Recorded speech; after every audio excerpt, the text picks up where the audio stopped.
Welcome to part 5 of Demystifying Improvisation on the Drum Set. In this lesson, we're going to zoom out, take a step back, and we're going to think of ways to manage all of our vocabulary, now that we have so much vocabulary that we've been growing. And we're going to think about ways to create movement with it. And I want to focus on movement because if we can create movement, we can create many of the creatively valuable things that we want to create, like tension and release, contrast, a build, or surprise, right? Things like that. Those depend on us being able to move in one direction or another. So in this lesson, we're going to talk about 3 conceptual creative tools that have a lot of leverage in our actual playing, a lot of payoff. The first one is the on-off switch, which we've mentioned a couple times up till now, but I want to dig a little deeper into here. The second is moving between subsets, which again we've talked about, but in this lesson I want to think about how do we actually practice combining and integrating subsets in a structured way. And then the third tool I want to talk about is the web of intent, which is just a powerful creative tool. So let's start with the on-off switch. Now, what we talked about with the on-off switch, well, we talked about several things. Let's start from the ground up. The most obvious use of the on-off switch is the sort of extreme way where your playing is turned off for a moment. If we take, for example, the right, left kick subset that we built, the 4s and 2s, I can be playing it, and one thing we need, right, is a break every now and then, right, both musically and, well, not really physically, but musically and often, sometimes physically. So we're doing this, now I'm going to switch it off, come back on. Just notice when I do that.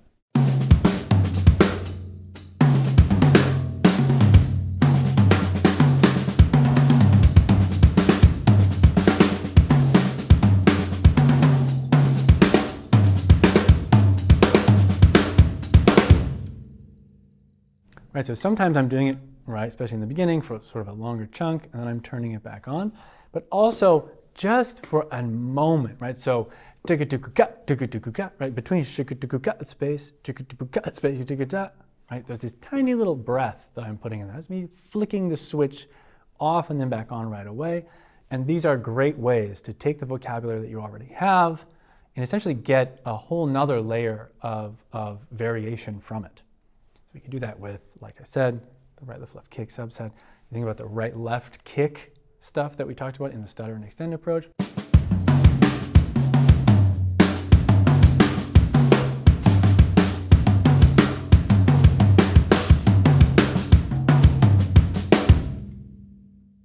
The down-up method.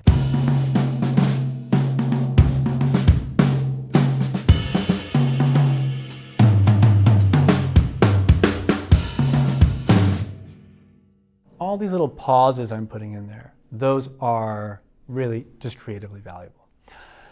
You can even think of, if we're thinking about creating movement, you can think of a continuum. You're going to see that thinking of continuums is often how I'm thinking. At one end, it's all space, there's nothing happening. At the other end, it's full, every subdivision, or if we're in 16th notes, every 16th note is accounted for. You can imagine yourself moving along that. Right? If I take, again, the right, left kick subset, and let me actually combine it with the right, left kick subset. Well, no, we're doing that next. Right, left kick subset, and I'm going to move from all space to constant, and you'll see that this is a way of creating a build with this material. 3 and a 4 and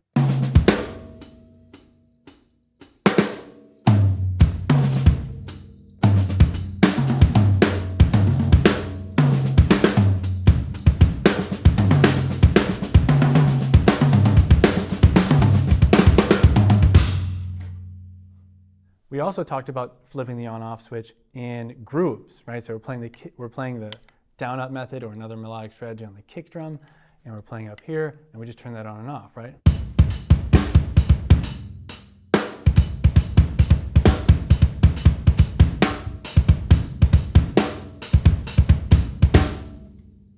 Etc.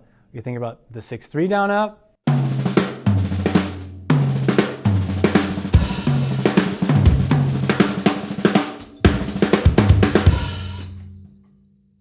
like the space, a lot of times we think of space as like, it needs like space, right? But really, in this case, these momentary flips, they don't feel anything like space, right? They feel like actually just like added syncopation in a way. So they have a really different effect. The next way we can use the on-off switch is a melodic on-off switch, which we saw with the down-up method and we saw with the paradiddle subset. So with the down-up method, what we did was ghost the hand.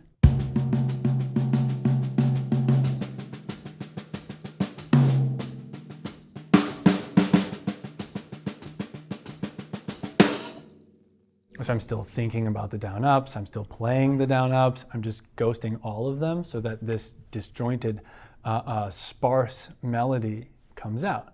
We also talked about with the paradiddle subset, essentially extending the diddles, that turns the melody off.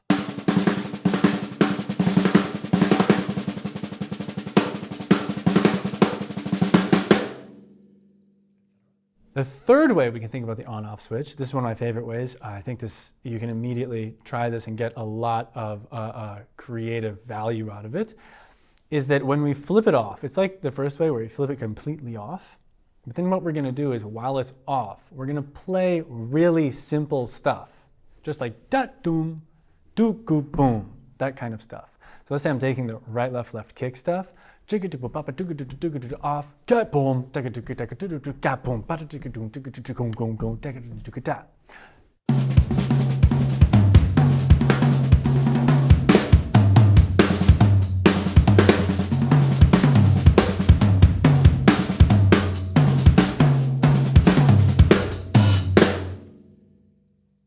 6-3.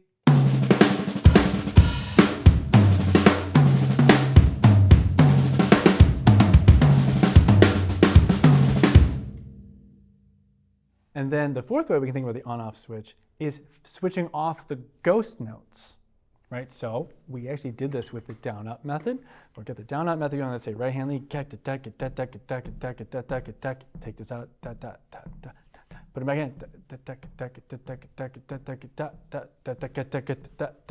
right? And so when you do it momentarily, that's going to be when it really starts to be less obvious what you're doing, but that sounds like.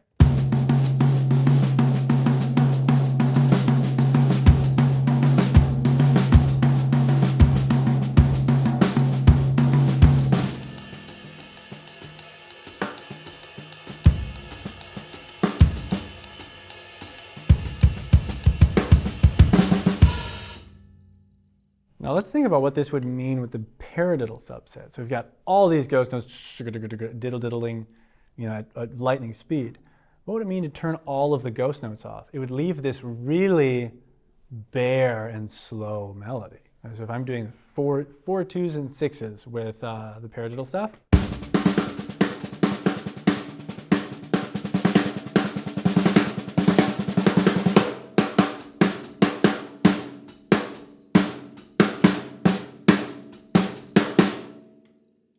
it leaves this melody super bare. But what's really fun is when I start plugging in the diddles again, notice that I have this really slow 2, 4, 6 melody happening, and I'm going to turn ghost notes on and off.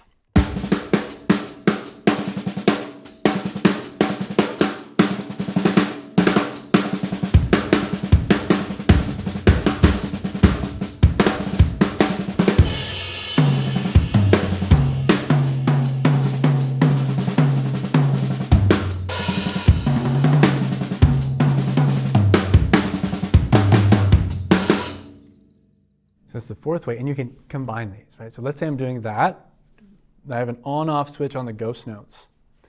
Then I'm also going to do the thing where when it's in the off position, like simple bloop bloop bloop kind of drumming. So now I have those two happening at the same time.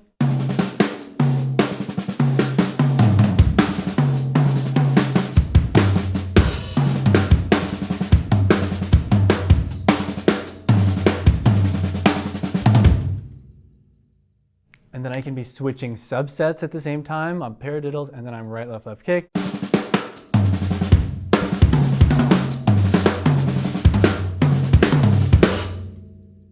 Speaking of switching subsets, let's look at our second creative tool here, moving between subsets. So, in a sense, this is sort of obvious.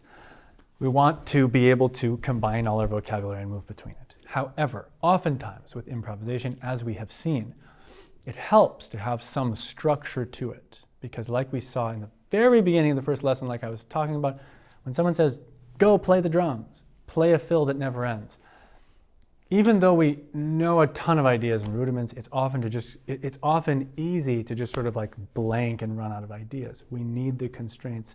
And what we're doing in this lesson, one way you can think about this, is we're self-imposing constraints, right? And you're always going to impose constraints on yourself when you play the drums. You choose a tempo and you choose a time signature and a subdivision and so forth. So you might as well do it intentionally, right? That's what we're sort of trying to do here. So in the spirit of intentionally creating constraints that help us be more creative, switching between subsets. Let's take two sets of subsets, or two subsets. So you've got, let's take the 4-2 and the 6-3, right? They both rely on the down-up method underneath them. And we can first define areas like we did before with other things where we go, okay, 2 measures of 4-2, 2 measures of 6-3. Here we go. Boom.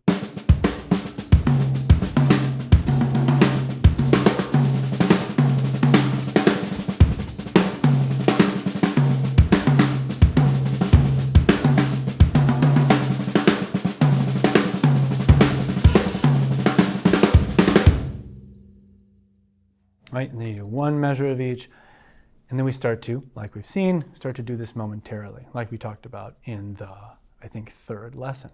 Now, in the spirit of thinking about movement here, we can think about how moving between subsets can help us create a musical effect. And this is where our job is really kind of easy, because every subset has its own set of musical characteristics.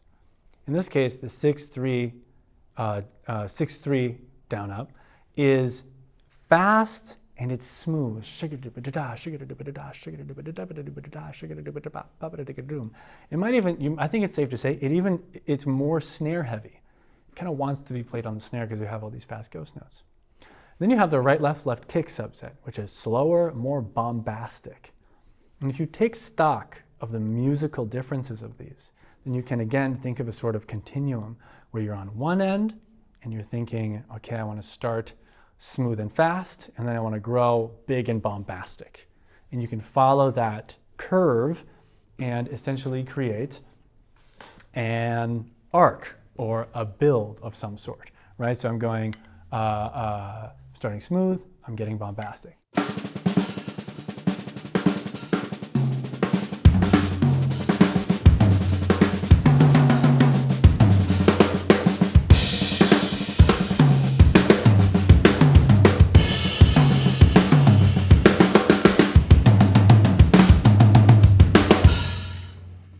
Following this curve, creating movement. You don't always have to do it gradually though, right? We can also think about jumps along this continuum where we're doing 4s and 2s,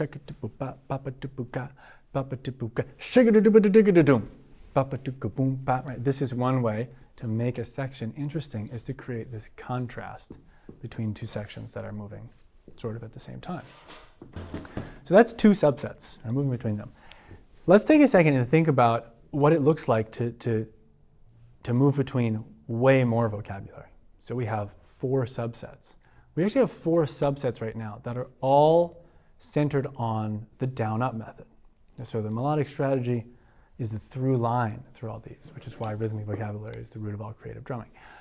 But if we take stock of those, right, that's right-hand lead, down-up method, right, left, left kick, subset, the 6-stroke roll, 6s and 3 subset, and the paradiddle subset, if we want to think of it that way. So we have, watch, I'll keep the melody on the tom, and this down-up melody will stay the same while I substitute out the underlying patterns that we've trained with them.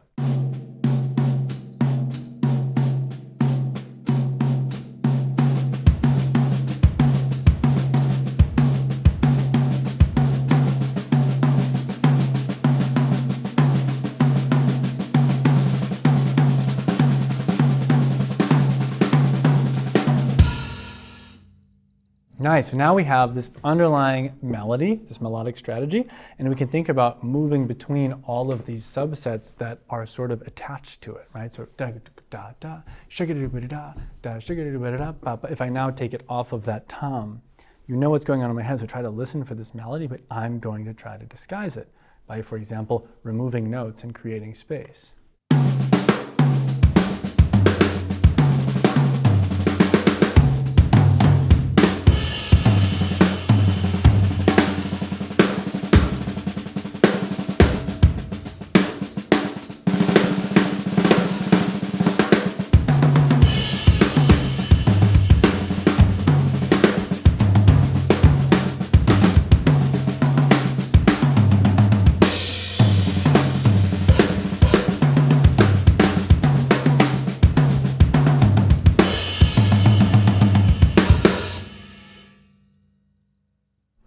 And then, of course, we can combine our first tool and our second tool, the on-off switch, with this moving between subsets, and we get a ton of vocabulary. Okay, let's take a look at our third creative tool here. The web of intent is a conceptual tool. It's maybe my favorite creative tool, I should say, for creating movement in some direction. Now, it has two, it's useful in two ways. One, when you're in the midst of performance, it's a useful thing to bring to mind to help you create movement. The other thing that it does is it reflects back into the practice room and helps you decide what to practice that would be then creatively useful. So here it is. Take a look at it, right? So in the center, you can see the gray zone. The gray zone is where there is no movement for too long and it has become stale and boring. It doesn't necessarily mean that it's easy or simple drumming, right? It can be very advanced and fast and complex, but if you're stuck there without being able to make movement, it becomes old. Everything becomes old. So we have all of these continuums that go outward from this gray zone, and at the end of every continuum are two opposite ideas, right? So you have loud versus soft, fast versus slow, but then you get into some more interesting ones like busy versus empty, one instrument versus all instruments, fast melody, slow melody, subdivision, on the grid versus off the grid. And these, as far as what is on the end of these, they really can be anything.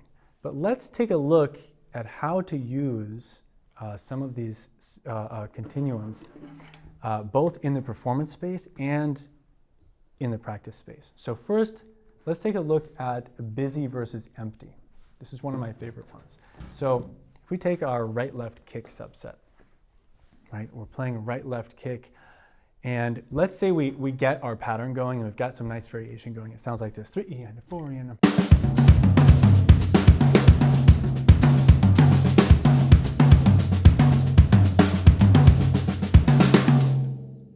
right? But then, if we do that for 10 or 20 seconds, we might feel like, okay, I put all this work into this, but this is actually not that creatively rewarding. I'm kind of stuck. This is all I can do with this vocabulary. So if you're in the heat of, you're practicing, you go, okay, what's a direction I could move? Let's take the busy, empty spectrum. What would it mean to make this more empty? Well, the on-off switch would be useful. I could just add some space, and I could add more space until I'm playing almost nothing, right? 3 E and 4 E and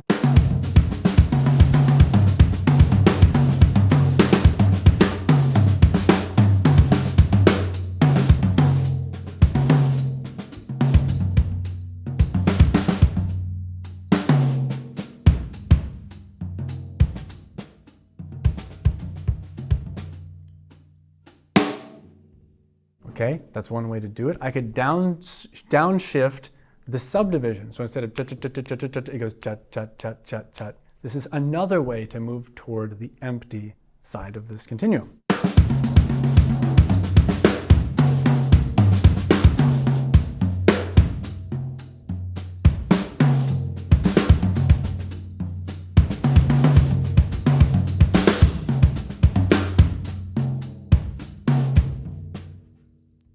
And I'm combining both of those ideas. So then you could say, well, you might, first of all, the way that this reflects back in the practice room is you might go, I can't do that. That feels awkward and hard. And now you know something that you can practice that you can't do, but you also know that it's going to be creatively useful because it came from a creative question in the moment. Now let's think about what would it mean to make this more busy. Okay, we're playing a right, left kick, right, left kick, right, left kick. We could take the same trick, click up the subdivision to 16th note triplets.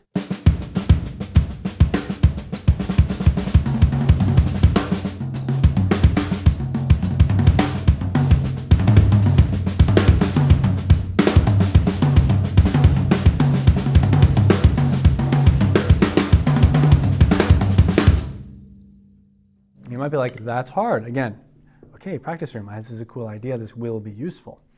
Another thing we can think about is diddles. Okay, I've got right, left kick. What is right, left kick? I said we're diddling.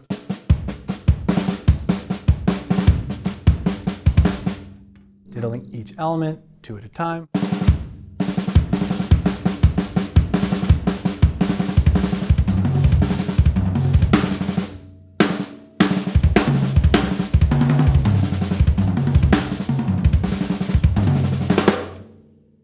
We're able to create moves. And now we are increasing the outer limits of where we can reach on that particular continuum with this particular vocabulary. So you can see how this is giving us some musical movement that we could make in the moment, but it's also giving us a lot of useful ideas in the practice room. And this is where some of the best creative ideas to practice will come from.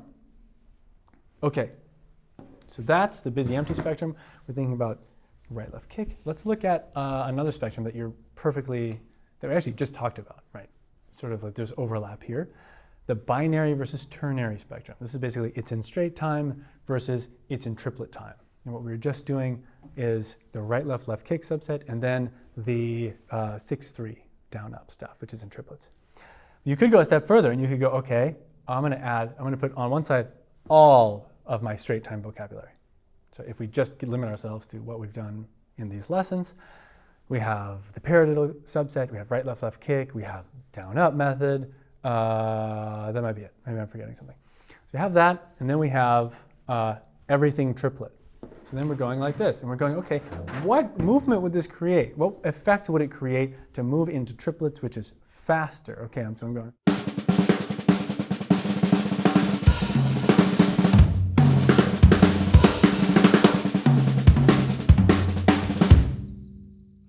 Maybe even too fast. But the point is you could think that, and then you could think, what would it mean to decrease the energy by moving toward triplets? What if I down switched not to a faster triplet, but to a slower triplet? So I'm going.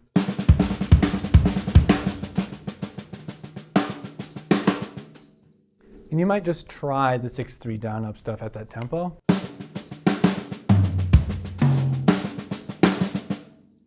And you might be like, it's kind of not cutting it, right? It's kind of boring at that tempo. And you would be right. Again, this reflects back into the practice room and you go, I don't have slower triplet vocabulary. So if I want to think about the binary ternary continuum, and let's say I also want to create just a general arc of energy where I go from low to high or high to low, then I might want to get together some slower triplet vocabulary so that then I can really play with this continuum more effectively and more completely. So I'm going fast triplets, and then I've got 16th notes, and then I'm going slow triplets, and it's sounding like.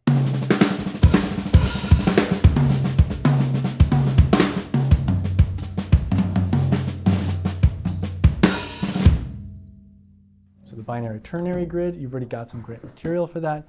Let's look at one instrument versus all instruments, right? We play a collection of instruments, and this is one of my favorite ones because it's such an effective way to just create intention in the music you're playing. Right? I've done this a few times. This is how we learned the down-up method, but like just placing all the melodic activity on your high tom, on one single tonal source can be really powerful when you then decide to move, right? So I'm going down-up method.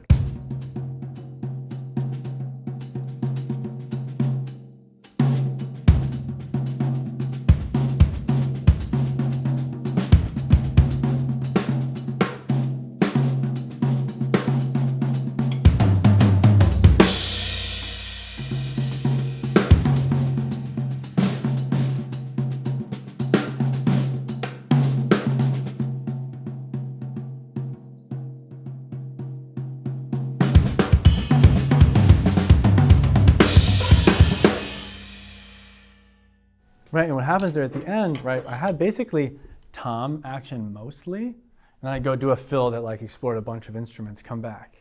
And then it was there's hi-hat keeping time, snare playing ghost notes, and this. And then you notice I dropped these out too, right? It was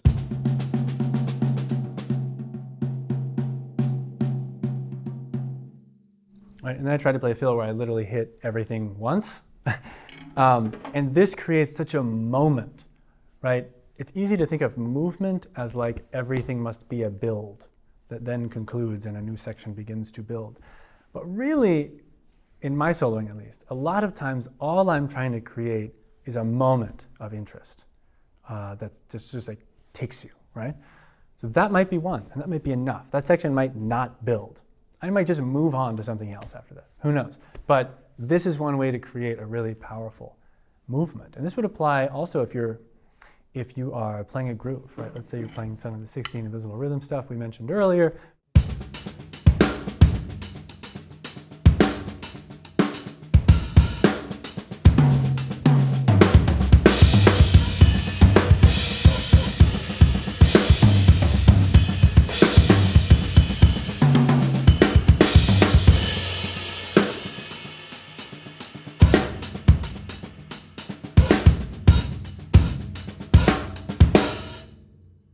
Right, my hands are basically playing the same thing that whole time, but in the middle, I just sent them all over the place, and it created a completely different, right, energy.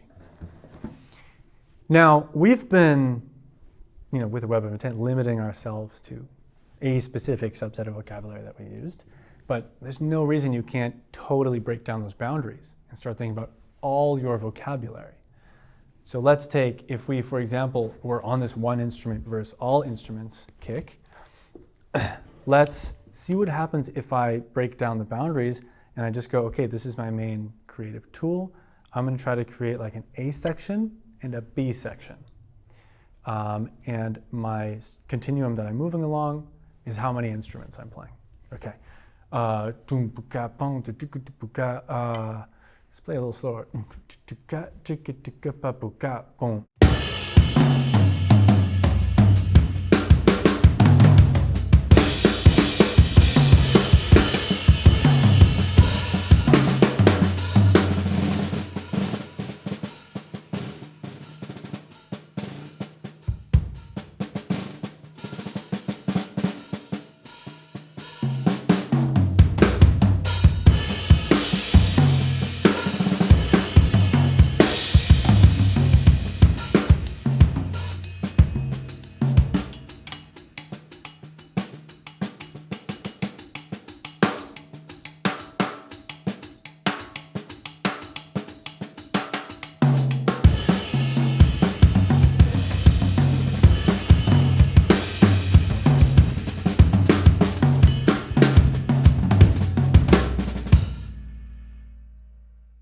So it's all a little janky, it's all a little out of time. I am doing some volume fluctuation in there, but the main thing that's happening is we reduce and we go big. And you notice it doesn't necessarily create like a cohesive narrative, which I don't think is always important necessarily. It's just creating movement. It's creating some sense to be made. I like to always think, how would an audience member that knows nothing about drumming and music describe what is happening?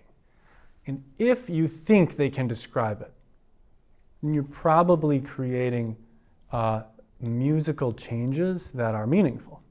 So in this case, right, is he goes like, oh, the part where he was just hitting the side of the drum and the drum, and then he started hitting everything, and it was crazy, right? They're not going to be like, oh, it was a little out of time, but slightly tethered. It's like you're not getting into the nuance. You're trying to make it kind of obvious.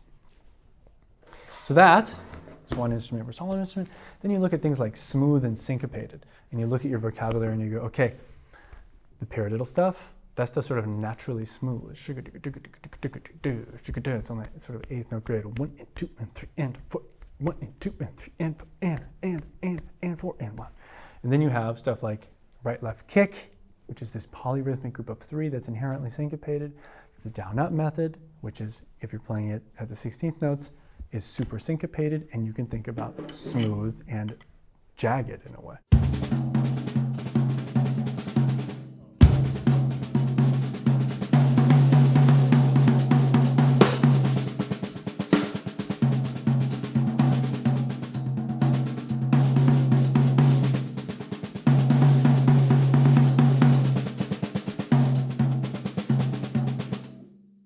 Nice. And then of course you've got one of my favorites, on the grid versus off the grid, which I started messing around with there for a second, but that's where you can be intentionally either like totally forgetting the time, that's an option, or just be a little loose and then be super tight, right? So if I try to capture that, like super tight and then super loose, notice that it does something to you musically. You feel a certain thing when it's super tight, you feel a certain kind of different thing when it's super loose.